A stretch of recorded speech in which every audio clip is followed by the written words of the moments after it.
Queria gritar hey, mas ninguém presta atenção. Nenhum político voltou aqui depois da eleição. Continua tudo exatamente igual, sem água, sem dignidade, sem nenhum sinal. Outra vez eu me sinto um idiota. O cara dá um abraço, faz promessa, pede voto, a gente vota. Sai na foto confiante, sorridente, ele sem vergonha, o povo sem dente. Outra vez eu me sinto revoltado, ao mesmo tempo eu continuo aqui parado.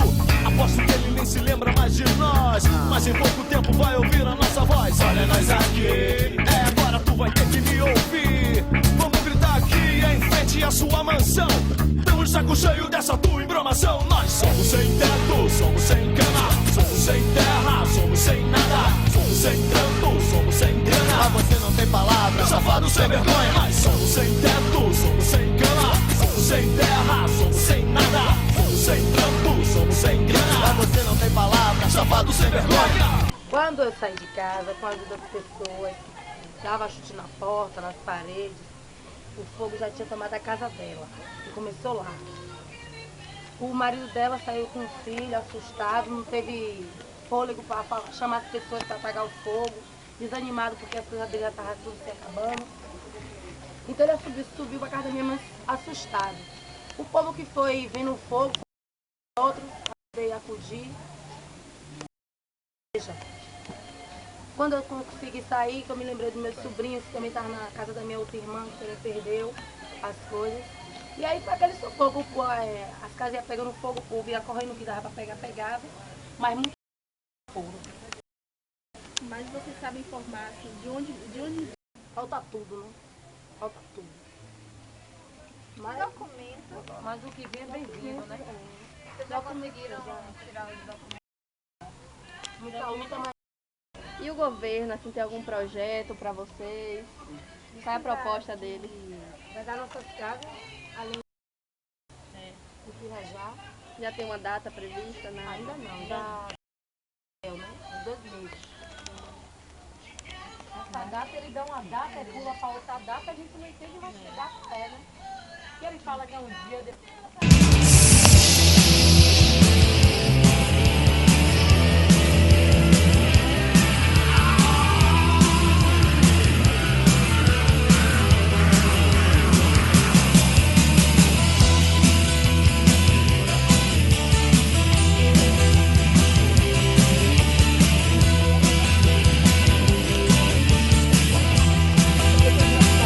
Suburbano, daquele pedaço lá onde vocês estavam, Baixo Fiscal, até ali Paris, são 4.000 famílias. Aí vem a ocupação dessa e abandona o que ia fazer e vem ocupar o terreno porque não tem onde morar, tem dificuldade de pagar o aluguel.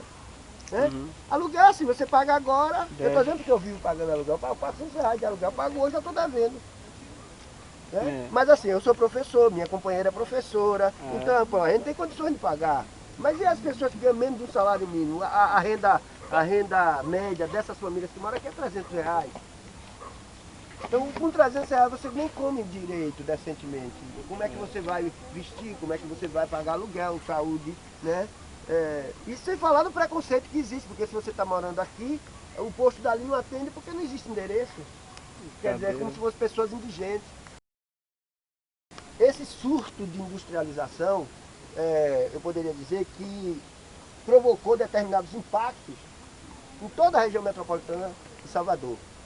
Certo? Agora eu poderia dizer que os efeitos mais nocivos desse processo ocorreram em Salvador. Porque Salvador virou cidade dormitório, ou seja, as pessoas atraídas pela oferta, a chamada oferta de emprego com processo de industrialização, vinham para cá, você de ficar morando perto do lugar onde tinha indústria, ali em Camaçari, ou então ali no centro de Calabria, né? Vinham 2,7% ao ano. Aqui a periferia de Salvador crescia 17,5%. A cidade inchou nessas 2 décadas. Certo? Na década de 70 dobrou o número de habitantes e ela inchou. Na década de 80 continuou a inchar. Foi o que aconteceu na década de 80. O Estado ele foi urbanizando algumas favelas e aí chega novos alagados, eles constroem. Mas não resolve o problema, porque não existia políticas habitacionais para 3 salários mínimos. 3 salários mínimos, porque quem está com 0 está morto. Quem ganha 0? O cara que ganha 0, porque lá o governo bota de 0 a 3, né? Esse conceito matematicamente está errado, porque não existe. Quem ganha 0 está está morto. De alguma coisa até Alguma coisa ele faz. cresceu assustadoramente, não existia emprego suficiente para garantir, responder à demanda, certo? É aquela história, a panela de pressão tinha que estourar em algum momento. Estourou em 2003 por quê? Porque em 2003 ocorreram alguns fenômenos que foram determinantes para fazer com que a pressão interna aumentasse da panela e estourasse a panela, certo? Primeira, ascensão de Lula à presidência da República, né? Em 2002, a gente vota, eu não sei se vocês votaram, mas eu votei, não voto mais, mas eu votei nele, certo? Também não voto na direita. Passou no Brasil inteiro, a gente resolveu criar um movimento aqui em Salvador, por quê? Porque eu me lembro, no sábado, dia 19 era 18, assim, de julho de 2004, já tinha ocorrido uma ocupação lá em São Paulo, no terreno da Volkswagen, e eu me lembro que morreu um jornalista fotógrafo lá. E a polícia tentou passar a ideia de que foram os ocupantes que mataram. Quem matou foi a polícia, tentando coibir a ação dos ocupantes, né? Mas eles tentaram passar que foi um movimento. E a gente percebeu muito bem o jogo que estava por trás, e na hora da Assembleia a gente começa a discutir isso. E a galera, repara como a massa ela é sábia, o povo é sábio. Ou então, por que a gente não cria um movimento aqui? Vamos criar um movimento aqui. Surgiu assim, espontaneamente, a gente numa Assembleia, o povo disse assim, vamos criar um movimento aqui. Então foi criado o movimento do Sem Teto de Salvador. Aí foi estudar, analisar os modos de produção anteriores ao capitalismo, você não vai ver problema de moradia. Eu desafio alguém aqui, você vai encontrar literatura que diga, olha, eu vi problema da moradia, por exemplo, nas comunidades primitivas. Eu vi problema de moradia no escravismo. Eu vi crise de moradia no feudalismo. Não rolou.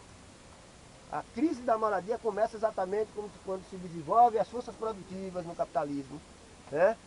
Chega a um estágio onde é preciso desenvolver a indústria, os operários precisam ficar concentrados numa região só.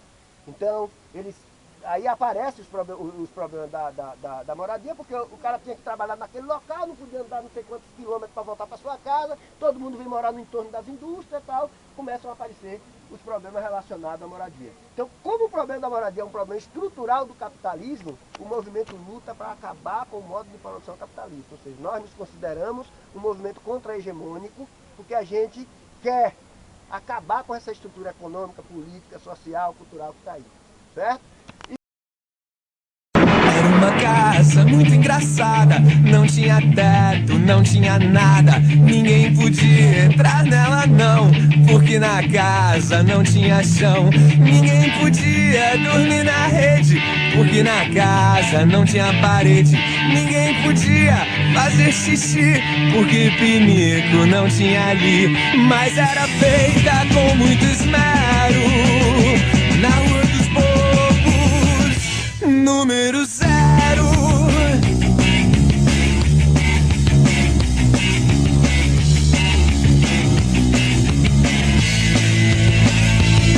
Era uma casa muito engraçada, não tinha teto, não tinha nada, ninguém podia entrar nela não, porque na casa não tinha chão, ninguém podia dormir na rede, porque na casa não tinha parede, ninguém podia fazer xixi, porque pinico não tinha ali, mas era feita com muito esmero, na Rua dos Bobos, número 0.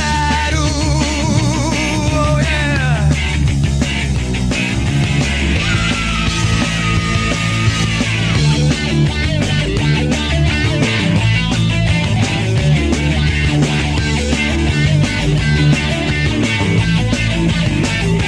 Ninguém podia dormir na rede, porque na casa não tinha parede, ninguém podia fazer xixi, porque pinico não tinha ali, mas era feita com muito esmero, na Rua dos Bobos, número 0, mas era feita